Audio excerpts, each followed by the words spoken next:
I get asked all the time, how do you find deals? In fact, a lot of times it comes the other way. Greg, I just can't find a deal out there. What they're really asking is, how do I find a deal? And so one of the ways is driving for dollars, and that's what we're doing today.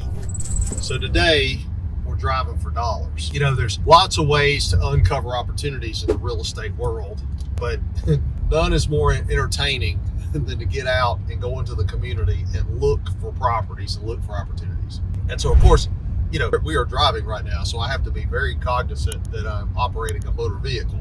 Let me get that right. But hey, look, there's opportunities everywhere. And sometimes that's what my granddad always said, son, you got to look up and look around because the world is out here. And so if you're just in a computer analyzing things all day long, you're going to miss what might be out in front of you. So occasionally it's just fun just to drive around town. And everybody's investment philosophy is different. What kind of property you're looking for, where you want your property to be, all that. I personally like property within about 30 minutes of where I live. 15 minutes is even preferable. But there are people that invest all over the country. Nothing wrong with that. It's hard to drive for dollars all over the country. It's much easier to kind of start where you live. And so that's what I do. And then I also feel like that I enjoy managing smaller properties versus larger properties just because I feel like the cost of turnover and all that is kind of a little cheaper. It's a lot cheaper to paint a smaller house than it is to paint a big house. So there are just certain neighborhoods I go to that when they were originally built had smaller homes. And a lot of times they're a little bit older, might need a little bit more work. I probably am not going to go to a brand new community and drive for dollars there. Okay, there's different ways to invest in a newer community, but driving for dollars is probably not it. So, but if you go to an older community, you might be able to see some opportunities. So that's what we're going to do today. So as we go through these neighborhoods, what we're looking for is distressed property or property that would be owned by maybe a motivated seller. So preferably something that looks like the owner doesn't want to pay attention to it. And so, or would like to sell it one day. We also look for vacant lots because you never can tell. Like over here, there's a whole string of vacant lots. And so those are opportunities to build and to help revitalize some of these areas. So, here's a good target right here. This little white one, little small house. In our area, we call them little mill houses because they were built by the textile plants back in the day. Kind of got some boarded up windows, some rotten siding. Somebody's been mowing the grass. So it could be somebody living there, except for there's a little door knocker on the door handle. So bad roof. And next to those lots could be a good tear down possibility, or one over here in the middle of a rehab. So got a dumpster there.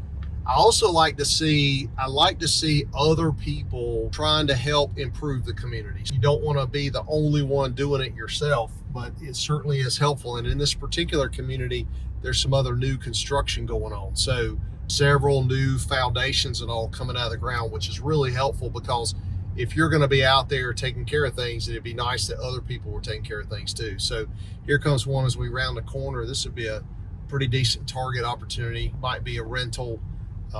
Tall grass, rotten siding all along it, debris and that kind of thing. These guys have been keeping up in their yards, but like that house right there, all rotten siding and everything, and probably maybe somebody lives there.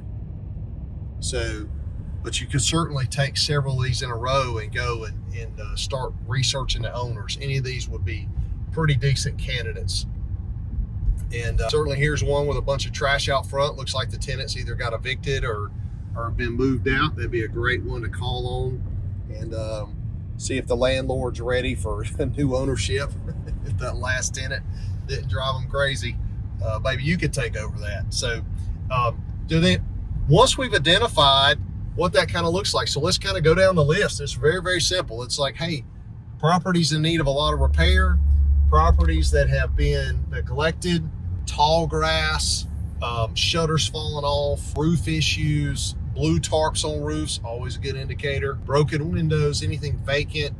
We're looking for houses where we feel like the owners might need help, okay, to get out from underneath it, or they're living in another area now and they just don't want to deal with it anymore. Those are great targets. And as you can see, there's some nice little apartments here that have been recently built up on our left, and nice little community here. So you could come alongside this nice little community and renovate other properties around it and feel pretty good about your investment, right? If people make a large investment like that, where they're going to put a lot of capital into a community, they're going to want to try to take care of it. So those are the things we're really looking for. And then what do we do to actually track down the owners? We'll get into that, because that is the next step, and we're going to talk about that. I do get asked occasionally, Greg, are you just causing problems by renovating properties in certain communities? And I'm like, what are you talking about? I'm causing problems by renovating stuff, like making things look better? Yeah, Greg, you kind of gentrification and all that stuff. And I'm like, well, I guess we could not do it, and we could just let the neighborhood fall apart. These properties, the properties need to be maintained, and the properties need to be improved so it increases the longevity of the community, right? You can't just build something 100 years ago and not touch it and just let it fall apart. It's just going to fall apart. So, as a rocket scientist, you have to apply energy into the system. Otherwise, the system just degrades and degrades and degrades. It's called entropy increasing, people. So we have to apply energy into the system.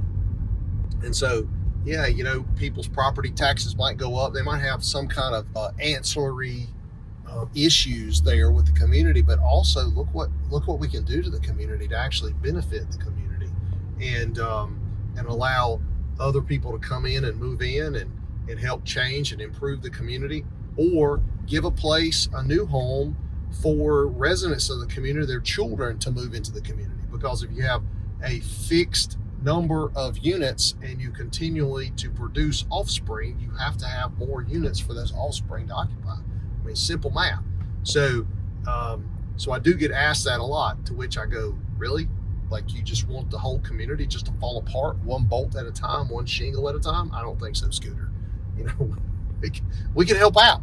We can help out. Investors can help out, and capitalism can improve things in the society.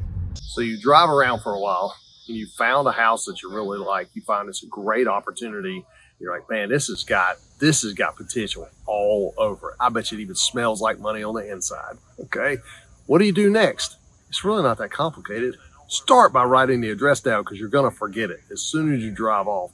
And I even like taking a few pictures, because I'll forget the house. Once you look at a few hundred of them, how do you even remember? So I take a picture out my window, get the address down, and then I go try to research the owner.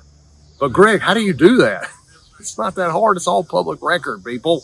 Okay. There's also some even really cool apps out there. Just do a little quick search and find some apps. There's all kinds of little drive for dollar apps and things that you can actually go through and hit a button where you are. It'll tell the owner's name, and even send them a mailer if you really want to get that sophisticated. Or you can look them up on the tax records. And most of the tax records for most communities, unless you're in like Podunk somewhere, okay, have it online, and you can look it up and write the person a letter, or even do a phone search. Hey, here's an idea. Old school Greg knows how to use a phone book. Okay, we can even look up the owner in a phone book. They don't even have those anymore. But if you did, you could, and look them up in a phone book and call them and say, hey, look, I'd kind of like to buy your house. What do you think about that? Look, I'm not going to tell you that you're going to send one letter to one person with one house and you're going to get 14 deals. Okay, that math does not work. It's probably more the opposite, right? So you're going to need to research lots of houses. This is going to take time. This is a long horizon on your investment career. We are not just thinking that we're going to send one letter out and we're going to make $1 million. Okay, that's not what we do.